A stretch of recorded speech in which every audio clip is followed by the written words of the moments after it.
We're getting some new information regarding the COVID-19 pandemic. Numbers from the Johns Hopkins Coronavirus Resource Center show this Memorial Day weekend there were 6 times as many COVID cases in comparison to last year. 9 News 9's Claire Mollet spoke with local health experts today about this. And Claire, how big of a concern is this? Ken, the health experts I spoke with say it's difficult to compare COVID stats season to season because we're still learning how the virus behaves. But one good thing to note, even with this much higher case count, the number of COVID-related deaths is down compared to the same time last year. Just like in January when we saw the gigantic spike of Omicron, that had not been the case, for the previous year. And so every season is going to be a little bit different.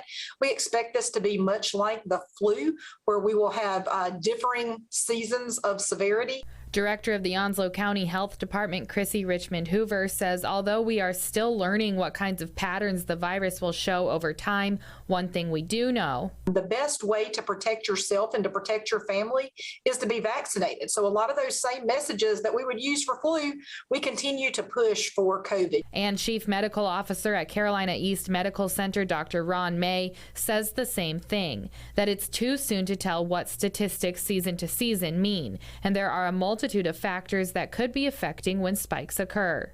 We've also dropped a lot of behaviors that may have prevented some infections. Mask wearing is very much optional in most people's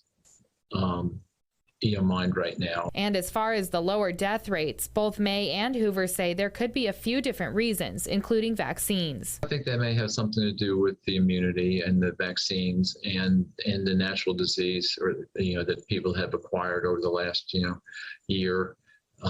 It also may have something to do with the timing too.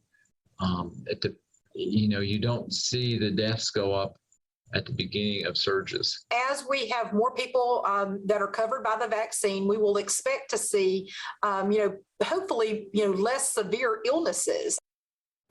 And May says hospitals here in the East are seeing a similar pattern with rising cases, but less severe illness as of right now, adding they are in a much better place than they have been in other times in the past. But he asks us to continue taking precautions and being considerate of others. In studio, Claire Mollet, 9 on your side.